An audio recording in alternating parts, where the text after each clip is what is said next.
আপনারা হয়তো অনেকেই একটি চিন্তা ভাবনা করতেছেন ছোট্টখাটো একটি বাড়ি করার জন্য, কিন্তু সেটি করার জন্য সাহস পাচ্ছেন না। কারণ এক একজনের কাছে এক এক প্রকার একটি বিল্ডিংয়ের খরচ জেনে যান, কিন্তু সেই হিসাবগুলো হয়তো আপনার বিল্ডিংয়ের খরচের সাথে মিল না পাওয়ার কারণে সাহস পাচ্ছেন না। আমি আপনাদের বলতে পারি, এটা কিন্তু বাইরের সাইড আপনাদের দেখাচ্ছি, এটার ভিতরে সহকারে দেখাবো। শেষ পর্যন্ত অবশ্যই সাথে থাকবেন, তাহলে আপনারা একটি ছাদের ঢালাই দেওয়া পর্যন্ত কত খরচ এবং কমপ্লিট হলে কত টাকা খরচ লাগতে পারে। আসসালামু আলাইকুম সম্মানিত ভাই ও বন্ধুরা, প্রথমে আপনাদের কিন্তু আমি বিল্ডিংটিতে ভিতরে প্রবেশ করাচ্ছি। তো দেখতেছেন প্রথমে কিন্তু আমরা সিঁড়িকোটা দিয়ে আমি ভিতরে নিয়ে যাচ্ছি। তো এই বিল্ডিংটি কিন্তু রয়েছে সর্বমোট 1200 স্কোয়ার ফিট। এই বিল্ডিংটি প্রথমে ছিল 30 ফিট বাই 35 ফিট, তারপর কিন্তু বিল্ডিংটিকে বড় করে 2 ফিট বড় করা হয়েছে 37 ফিট বাই 32 ফিট।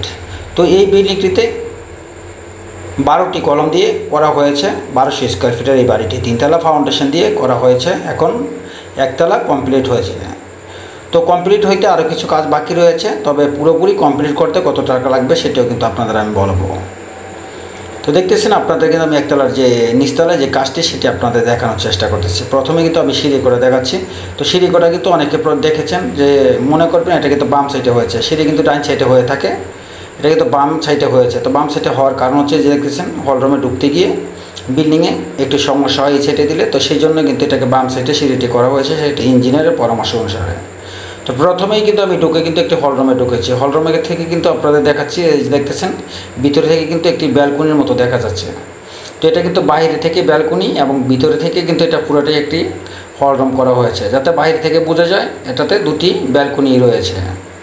খুবই সুন্দর একটি বিল্ডিং করা হয়েছে। এখানে কিন্তু আপনি ইচ্ছে করলে 4টি রুম করতে পারতেন। তো বরাবর যে দরজা দুটো দেখতেছেন এই দরজা দুটো কিন্তু রয়েছে 2টি রুম, মাঝখানে রয়েছে একটি টয়লেট এবং একটি কিচেন রুম, এবং হলরুমের যে বাম সাইডে সেখানে কিন্তু দেখেছেন একটি রল, সেটা একটি টয়লেট রয়েছে একটি রুমের সাথে, এটা কিন্তু একটি বেডরুম। তো সর্বমোট কিন্তু 3টি বেডরুম করা হয়েছে। আপনি চাইলে এখানে কিন্তু 4টি বেডরুম করতে পারেন। তো রুমগুলো কিন্তু মোটামুটি বড় হয়েছে, যেমনটি কিছু রুম রয়েছে। এই রুমটি রয়েছে 12 feet by 11 feet, 13 feet by 11 feet, আগে 12 ফিট ছিল, তো 2 ফিট বড় করা হয়েছে, সেটি কিন্তু আপনাদের বলেছিলাম।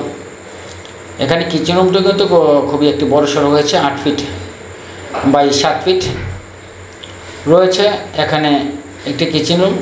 এই কিচেন রুমটি কিন্তু আপনাদের বললাম, আরও পাশাপাশি রয়েছে এখানে কিন্তু একটি টয়লেট, সেটিও আপনাদের দেখাবো। এখানে কিন্তু খুবই সুন্দর একটি কাজ করা হয়েছে।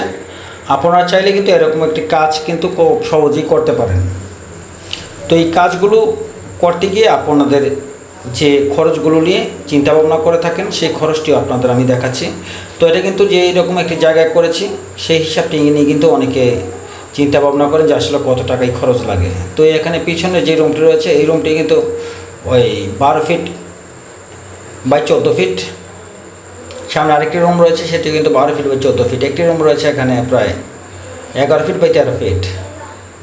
তো এই যে পিছনে আরেকটি রুম যেটা দেখালাম 2টি রুমের মধ্যে, এই রুমের সাথে কিন্তু একটি অ্যাটাচ টয়লেট রয়েছে, একটি ব্যালকনি রয়েছে। এরকম একটি বাড়ি যদি আপনারা বর্তমান বাজার দর হিসেবে একটি কাজ করতে চান, এটি কিন্তু টয়লেটটি রয়েছে, তো একটি ব্যালকনিও রয়েছে। তো এরকম একটি বাড়ি যদি বর্তমান বাজার খরচ হিসাবে সব কিছু টোটালি মিস্ত্রি খরচ সহকারে টাইলস সহকারে যদি খরচ ধরেন, তাহলে কিন্তু পুরো বিল্ডিংটি কমপ্লিট করতে আপনার 26 থেকে 27 লক্ষ টাকা খরচ হবে 3তলা ফাউন্ডেশন দিয়ে একতলা কমপ্লিট করতে গিয়ে। আরও অনেকেই কিন্তু একেবারে একটানা কাজ করতে পারেন না, তার জন্য কিন্তু চান 2বারে একটি কাজ করার জন্য। যদি 2বারে এই কাজটি করতে চান তাহলে কিন্তু শুধু পিলার করে ছাদের ঢালাই পর্যন্ত আপনার এই বিল্ডিংটি খরচ হতে পারে 13 লক্ষ টাকার মতো। মনে রাখবেন 13 লক্ষ টাকা হলে আপনি কিন্তু এই বিল্ডিংটি প্রায় ছাদ ঢালাই দিয়ে শুধু পিলার করে গাঁথনি বাদ দিয়ে ছাদের ঢালাই পর্যন্ত কমপ্লিট করতে পারবেন। অনেক সময় কিন্তু এটি বারে বারে করতে হয়, কারণ একবারে অনেক সময় আমাদের করা হয় না, কারণ এরকমের টাকা ক্যাশ নিয়ে কিন্তু সবাই কাজ করি না। অনেকে প্রবাসে থেকে একটি স্বপ্নের বাড়ি তৈরি করতে চাই, সেটি কিন্তু ধীরে ধীরে করতে হয়। সেটি আপনারা এইভাবে করতে পারেন। এটা কিন্তু আপনাদের দেখালাম, এটা কিন্তু আবার হলরুমটি দেখালাম। এখানে তো 12টি কলম দিয়ে করা হয়েছিল। প্রথমে কিন্তু 2 তলা ফাউন্ডেশন ছিল, এখন 3 তলা ফাউন্ডেশন করা হয়েছে। তো সেই হিসাবেই কিন্তু কাজটি আপনার দেখানো হলো। আর যদি বিস্তারিত কোনো কিছু জানতে চান